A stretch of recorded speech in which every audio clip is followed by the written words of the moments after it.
Well, good morning, ladies. Good morning. This is beautiful. It's a packed room. Thank you so much for coming. It truly is an honor and a pleasure to be with you today. And I will be sharing the stage with one of my favorite people, John Tagge, and I'm so proud to introduce him. So John Tagge is the creator of TaggeAfterburn, which I will say is one of the most efficient fat-burning ways to get your metabolic rate up and get the weight off of your body. John has been doing TaggeAfterburn for the last 30 years and has worked with 10,000 clients. Some of them are professional athletes, others are musicians, actors, and everyday people like you and I, beautiful women like yourselves. And I have had the honor and pleasure of working with John Tagge in the weight loss groups that I teach at the Amen Clinics. So without further ado, I'd like to introduce John Tagge. Thank you. Thank you very much. Thank you, Dr. Wilmer, for the very great, gracious introduction. I'm excited to be here today, you guys. I hope you guys are excited. Yes? And today, I want to inspire you guys to make yourself the top priority. And I want to inspire you guys to exercise or to continue your exercise program. I want to teach you about monitoring your heart rate and how to monitor your heart rate. But more than anything, I want to teach you how to do burst training because it's the most effective and efficient way to work out. As I was coming over, I think about an illustration I could tell you guys to show you how important exercise is. And you know when you're taxiing in on the runway and the airline attendant comes and talks about the safety procedures? And she gets to the oxygen mask and she puts it over her oxygen. She doesn't want to mess up her hair. Like, well, I don't think. Well, what she's telling you to do is take care of yourself before you take care of your children, right? If you don't take care of yourself, including with exercise, everything in your life is compromised. I promise you, it's compromised. You have to make yourself a top priority. I've been in this business over 30 years, and 90% of my clients have been women like you, right? And I've heard all the excuses. I'm tired, I'm lazy, I'm fatigued. I get it. You guys are all great multitaskers. You do it all. The kids, the soccer, the basketball, the dinners, even your spouse, right? Even the husband, the spouse. They say that if you put exercise in a pill, though, it would be the leading blockbuster medication in this world. It is a priority to exercise, you guys.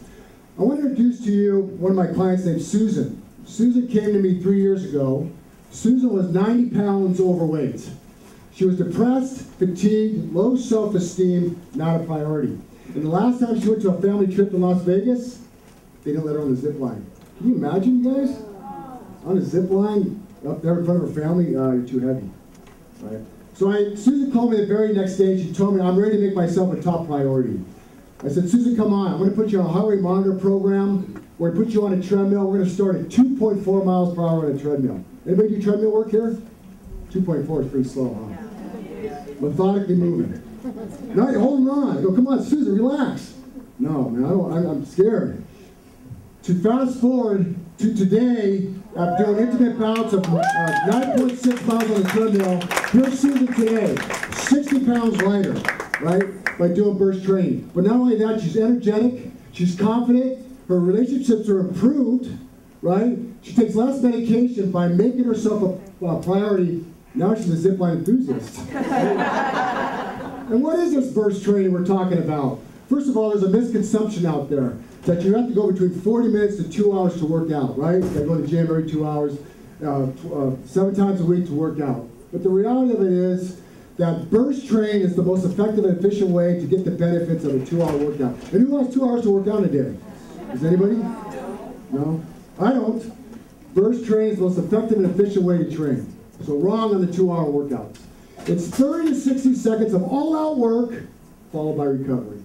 All-out work followed by recovery. It's scientifically proven. Any medical publication out there, including the Journal of Obesity that Dr. Willemar has actually written on with overweight people, of 30 seconds of all-out followed by recover, has the best benefit. Brain function. Doctor will tell you about the brain function on the cellular level. New brain cells, among other things. Serotonin levels, endorphins, right? Making the feel good, the feeling of euphoria. And yes, the metabolism increased. Weight loss, right? Weight loss too is also important.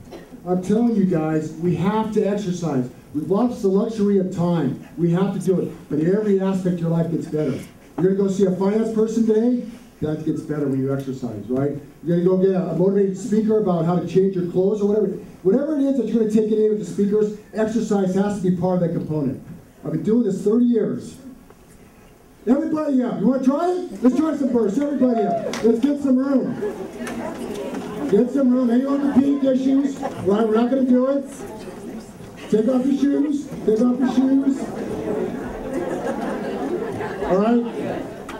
Give me 20 push-ups. No, I'm just kidding. So this is a drill called hot clothes, right? I don't have time to go to the gym. This is your bedroom before you go downstairs, right? Before you go to work. And what I'm going to try to have you guys simulate is that you're putting your feet on hot coals, right? You want to move your arm swing when you dance and also when you move. So 30 seconds, we're just going to go forward and back, okay? 3, 2, I don't stop watching. Go! 30 seconds. Right? Here we go. I feel good. I all start to sing. Told you you would now. I feel good. Told you you would now. So good. So good. Now stop.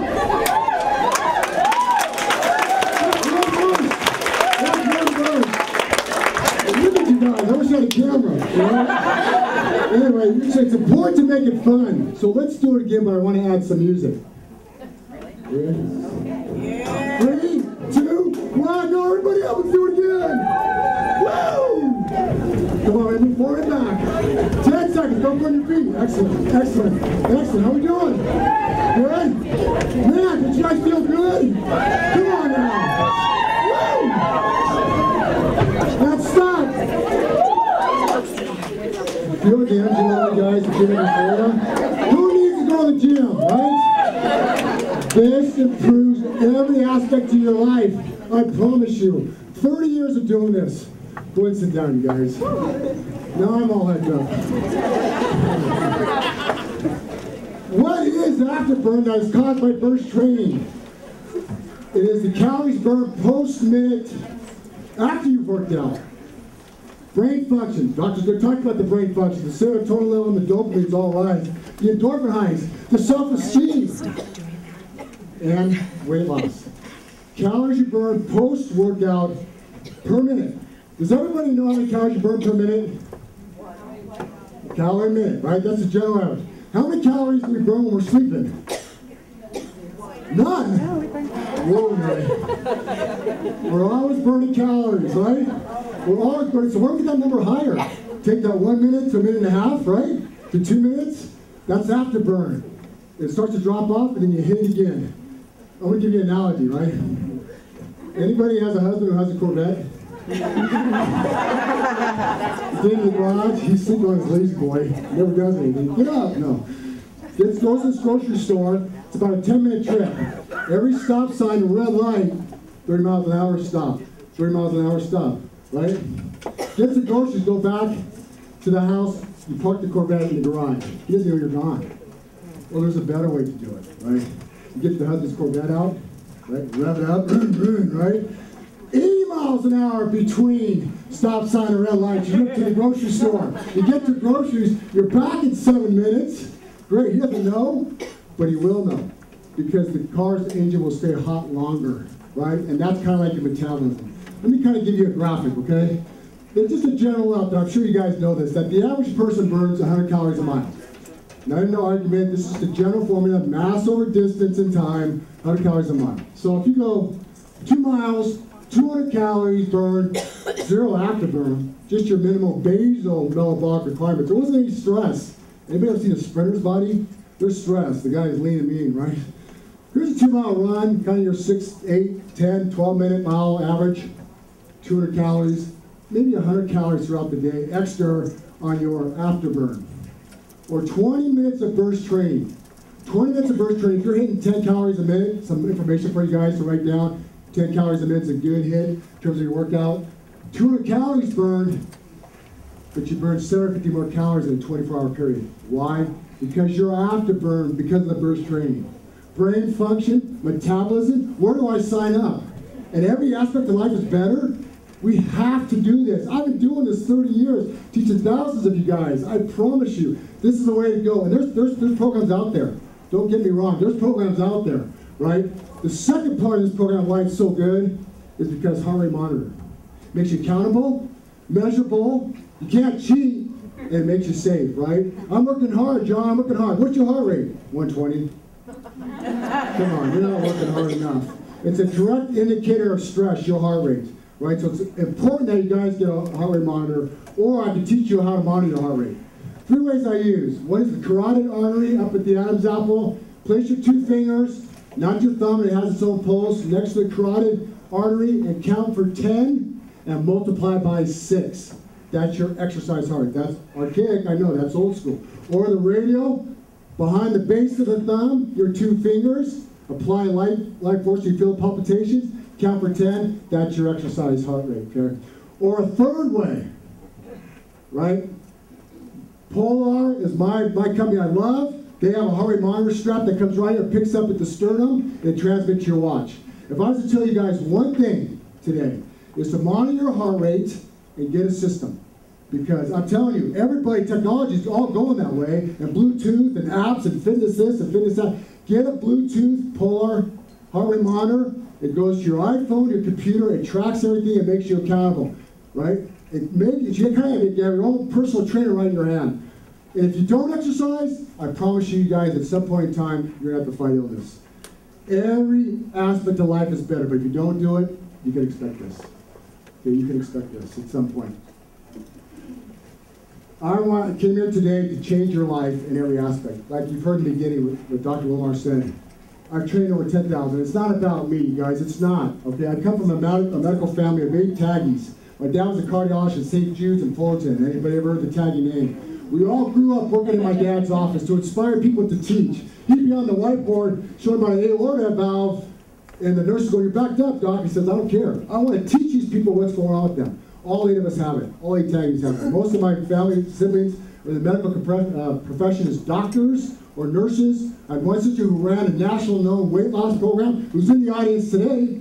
She believes in her brother, but knows that this is the way to exercise. Everything in your life is better. First train is the way to go. Get a heart rate monitor. Thank you so much. Thank you so much for coming in today, right? I'm also excited for Dr. Wilmar to come and bring you the benefits of brain function. Please, TaggeAfterburn, email me at gmail.com or Twitter me. That's a new one for me, Twitter. What's Twitter? Like me on Facebook. Anybody have any questions before I give it over to Dr. Wilmar? Yes. Do you recommend CrossFit? It's an interesting. CrossFit has its place.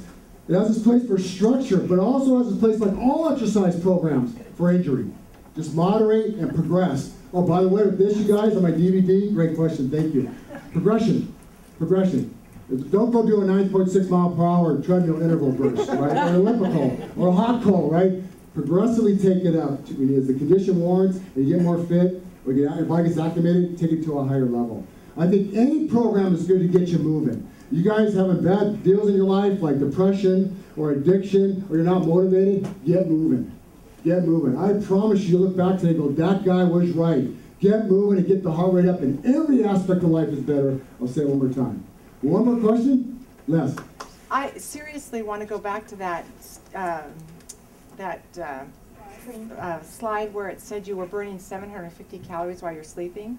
Is that? Well, no, in a 24-hour period. Basically what afterburn is, thanks for the question.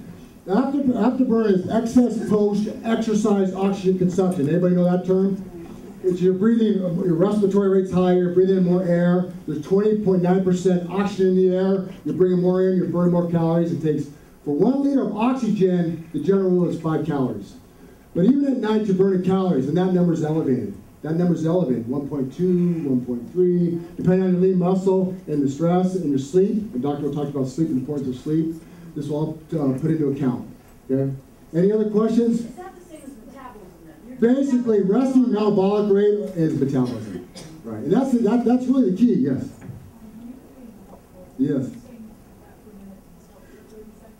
Oh, so that's a great question. Yeah, and please come by the booth today. I'll talk to you about heart rate formulas in terms of that. Excellent question. Really what you get the best benefit is the intensity of the up.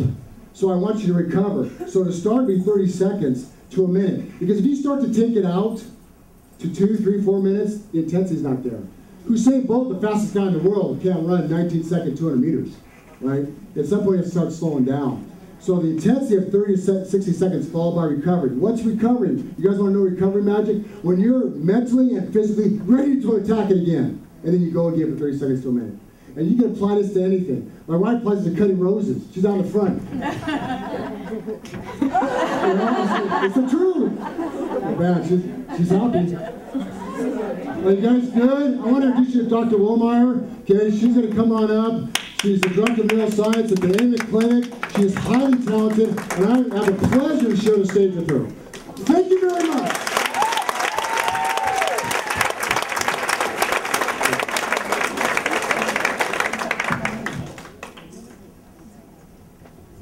Wow, that's a tough act to follow.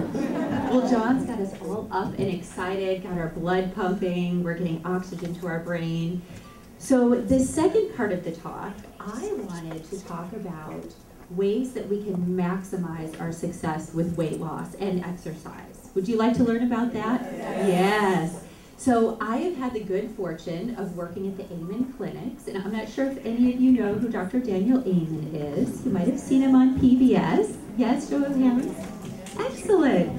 So the Amen clinics is a psychiatric clinic, and we utilize brain SPECT imaging as a way to do targeted treatment with our patients.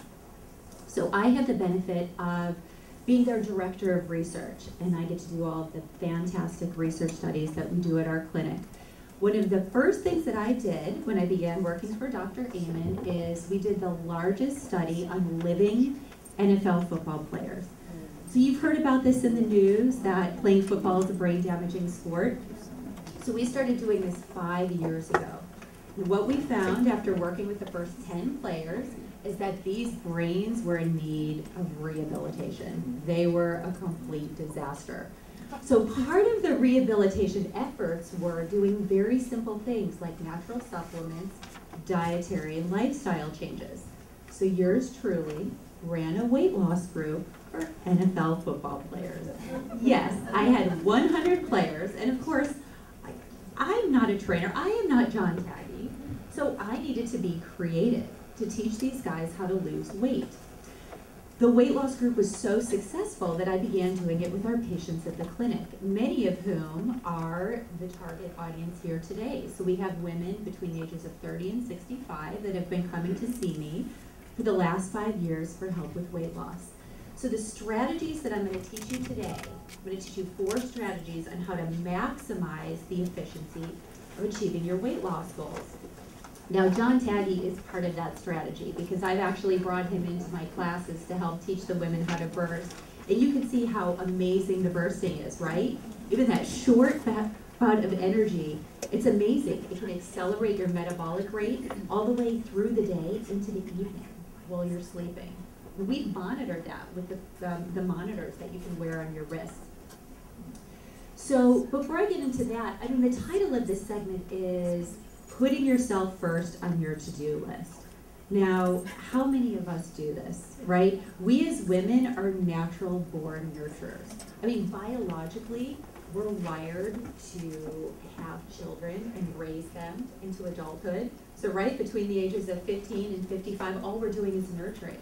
We're nurturing our spouse, we're nurturing our children, we're nurturing our aging parents, we're nurturing our pets, who actually give back to us, so that's a good thing. And we all have demanding jobs, so finding that space within which to actually put exercise in or achieving our weight loss goals or nurturing ourselves can become very challenging, right?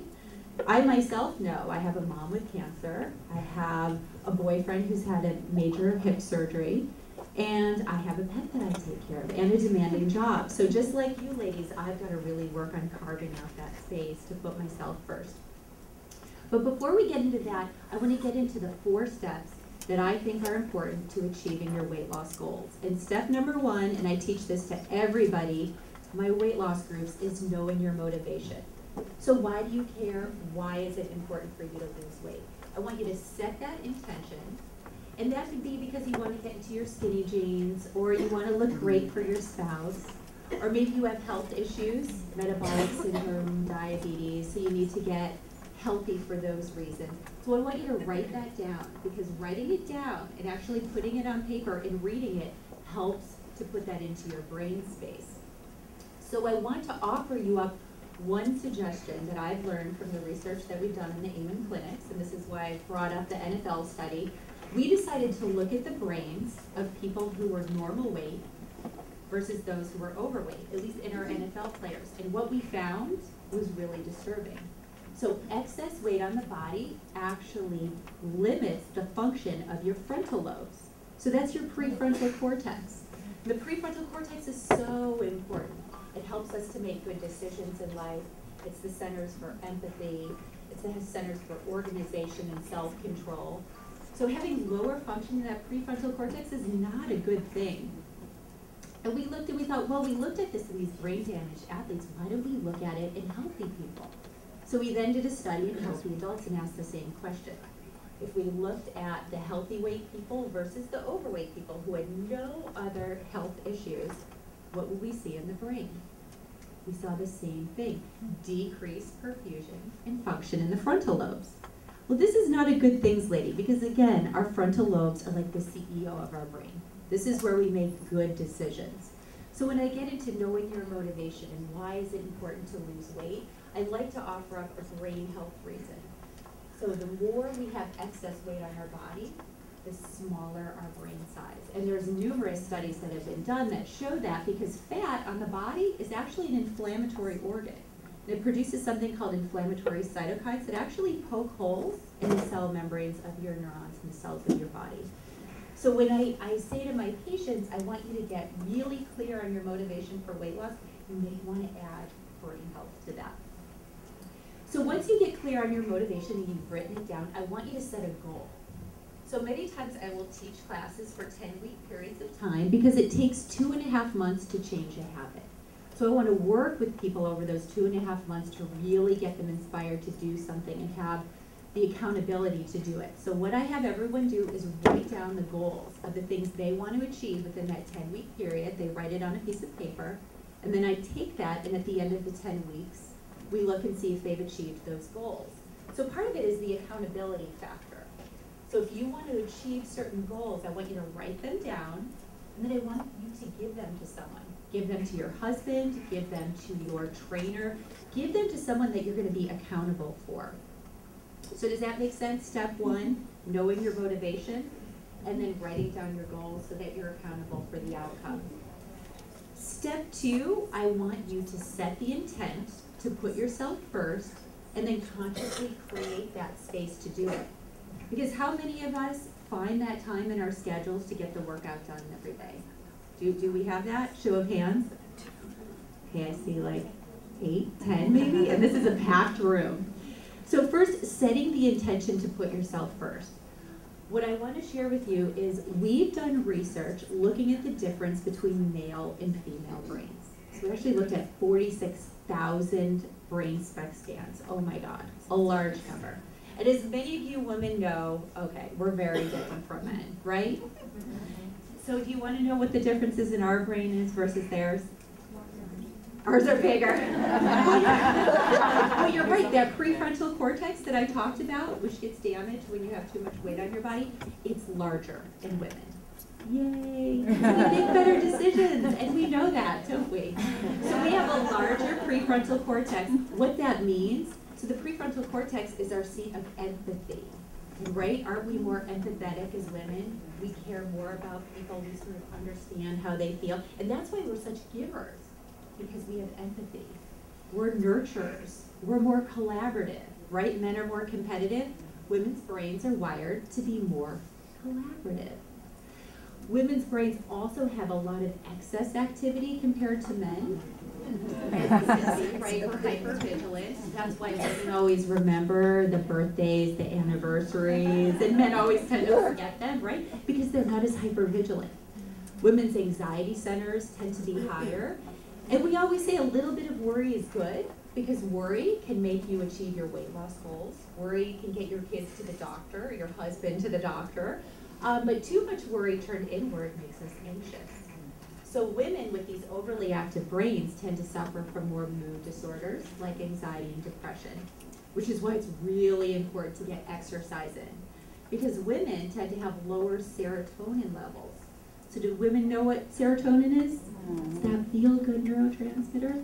It's actually the one that gets elevated when we have our favorite foods, like a pastry from Starbucks or a slice of pizza. So all of those things elevate serotonin. Because women tend to be lower in serotonin, if you go and start working out, like John Tagge just showed you, actually elevates serotonin. So that'll help reduce your cravings for sweets and help you with your weight loss. So as you can see, women's brains very different from men. And with our brains being different and with our brains being more primed to nurture, you need to consciously set the intent to put yourself first. And what I like to teach my patients is, if you're a giver and a giver and a giver and you don't receive, there's an energetic imbalance to that. And when you tend to give too much to the point of exhaustion, which we do as women who are empathetic and nurturing and collaborative, well, we tend to attract more people who take from us. How many people get that, right? So the way to change that equation is to set the space for you to nurture yourself. And I know it sounds hard, but nurturing yourself can come in the form of 20 minutes every day in your schedule to do John Tagge Afterburn. It can be time to meditate. It can be time to get a mani-pedi. But guess what? When you do that, you're actually going to start setting boundaries for yourself so other people won't take from you, and you're going to start attracting people who will give more to you because you give to yourself. So it's a form of self-love. Makes sense, right? But until somebody actually puts that tangibly to you, we don't think about it. We just go, go, go until we're exhausted and have nothing left to give, yet still somehow manage to find more to give, but we're exhausted and don't have time to work out. So ladies, I want you to set the intent to put yourself first, and now I want you to consciously create the space to do it. So what I teach my patients is, I want you to find 20 minutes in your schedule, because we just learned what John does. He said it takes 20 minutes, and we do it every week in my weight loss group. I bring him in, and we actually spend 20 minutes in bursts, just like this, in a room like this, and do an exercise. And it can be bursting, and you can burst doing anything. You can burst walking your dog. You can burst riding your bike in nature, because bursting is really about doing 60 seconds as fast as you can and then doing a 90-second recovery. In 60 seconds as fast as you can in a 90-second recovery. And you do that 5-10 times. Right, John? Right. That's right. I've learned. So I want you to set that 20 minutes in your schedule. And I want you to put an appointment in your book, because if you don't write it down, you won't do it. You're actually going to take it from your brain space and put it onto the paper. And I want you to do that for the next 2.5 months, because it takes 2.5 months to change a habit. So I actually want to teach you how to create a good habit for yourself. And if you don't have that 20 minutes in your day now, then you can get up a half an hour earlier and do that 20 minutes in the morning. And guess what? Once you've done it, I want you to cross it off the list. And the reason why lists are so good and writing things down is so good, when we work with patients at the clinic who have ADD, and I don't know if you have it, but when you have ADD, sort of all the thoughts are out there, the best of intentions to get things done, but when they write it down on a list, they get it done. So we just tend to get things done more when we actually put it on our schedule and then cross it off. And then 2.5 months later, I actually want you to look and see how many times you've done it and honor yourself. That was time you gave to yourself to nurture. So we've got our first steps, right? Knowing your motivation, why do you care, and writing down your goals. Step 2, setting the intention to put yourself first and consciously creating that space to do it. Step 3, okay, this is my favorite, and I don't know how many people do this. I want you to consult the intelligence of your heart and to do exercise that's fun for you. Oh my gosh, this is so important. So do people know we actually have a neural plexus in our heart? Our heart is a thinking, feeling heart. And these neurons can make connections to the brain. We can actually change brainwave function through our heart. Okay, so what does that mean for exercise and weight loss? What it means is the exercises you do that you love will actually reap rewards. The exercises that you do not like, don't do anything. And I'm going to give you an example. So I have a patient who's an executive who came to see me. It's a man. And he goes to the gym, has a trainer, and I said, oh, what do you do at the gym? Well, I sit on a recumbent bike. I said, okay. What do? Do you work out hard? He goes, oh, I watch CNN. Oh, okay. I'm like, how long have you been doing this? He's like, oh, about 3 years. I said, have you lost any weight? No. I said, that's why I'm here to see you. I go, okay. Do you like going to the gym? Oh, I hate going to the gym. I said, he goes, that's why I have a trainer to get me there. And I said, but you haven't lost any weight. He goes, yeah, but I'm there and I watch my show. I said, okay, we gotta change this whole mind space. And I said, you're a CEO, right? He said, yes. I said, I want you to exercise like a CEO. I said, I want you to maximize the time you're in the gym. I said, how would it feel if you spent 20 minutes in the gym? I said, oh, that'd be great. I'd be out of there. I said, I'm gonna give you a protocol, 20 minutes on a recumbent bike. And it's a stepwise protocol, kind of like the PWMTaggeAfterburn. And in 20 minutes, you can burn 350 to 400 calories.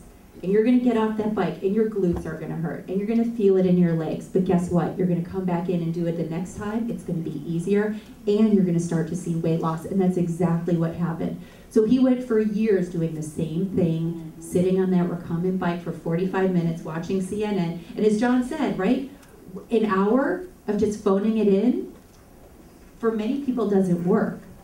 That bursting training, which I use with my patients, accelerates the weight loss, and that's what motivates you, right?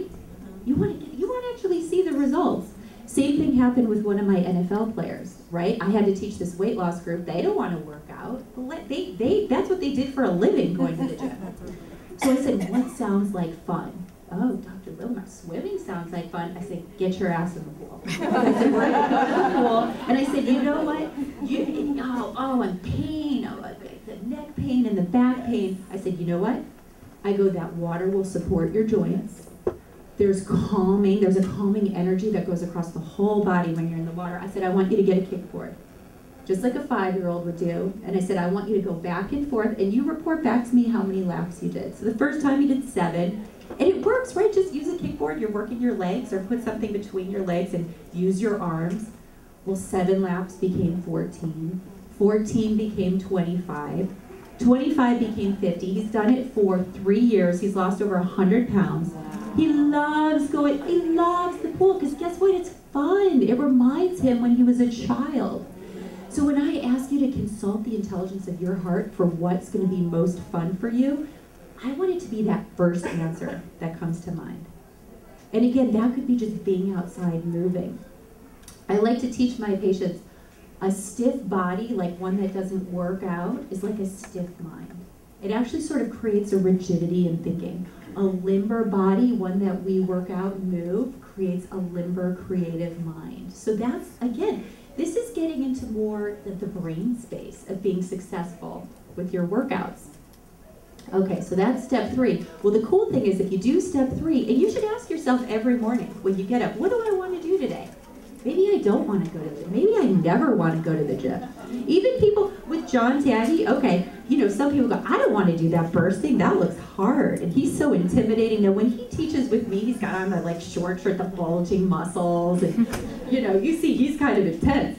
And we've got these ladies who are in my class like, oh my God, I've got to do this bursting.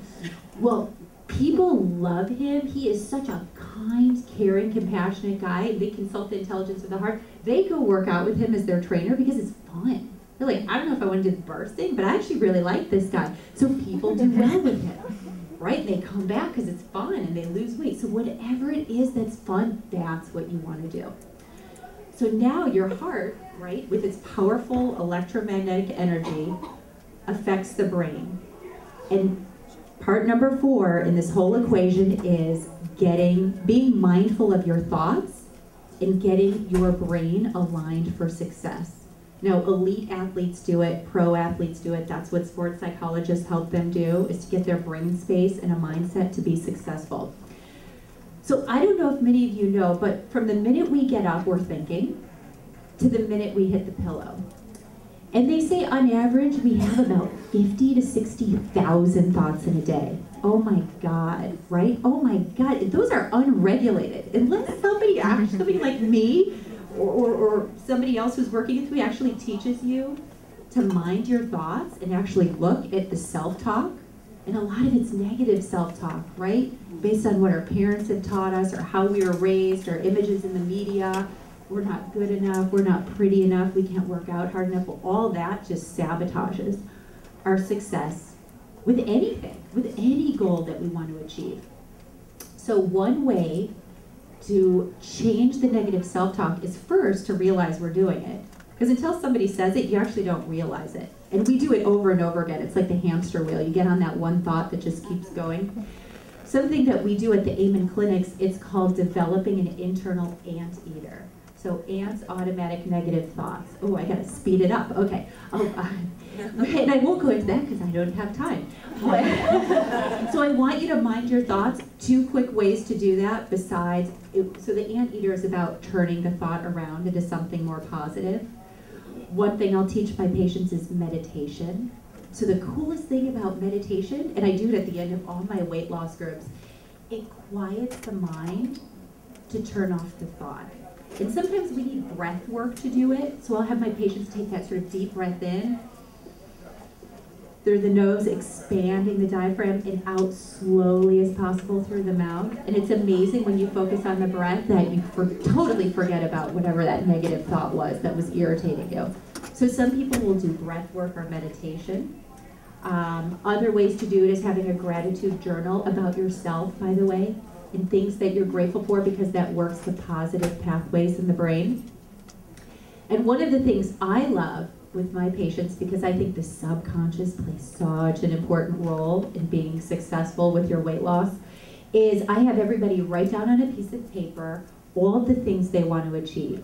It could be with their weight loss goals, like I want my body mass index to be in a healthy range. I want to do PWMTaggeAfterburn 5 times a week, whatever it is. And the goals can be big. It might not even be with exercise. It could be I want to travel to Africa. Put down all the things that you love, write it down on paper, put it at your nightstand. I want you to read it every night before you go to bed. It will start to go into that subconscious brain space. And remember, most of us might not realize, but 5% of our brain is conscious thought, 95% is subconscious, and it's the subconscious that's sort of driving our actions. So if you want to get that PWMTaggeAfterburn in, you might want to put that into your, into your things that you want to do. So with that said, those are the 4 most important steps that I've found that have helped my patients be successful with weight loss. Knowing their motivation, setting the goals and being accountable, creating the conscious space within which you want to do it, and set the intent to put yourself first, right? Consulting the intelligence of your heart to find an exercise that's most fun for you, and then minding your thoughts and being sort of a powerful thought machine. It's like you want to optimize your success. And by doing this, you'll reap all the benefits of weight loss. I know. Okay, I'm getting the high side. So I just want to say thank you, ladies. I hope this was helpful. It's a pleasure to have all of you here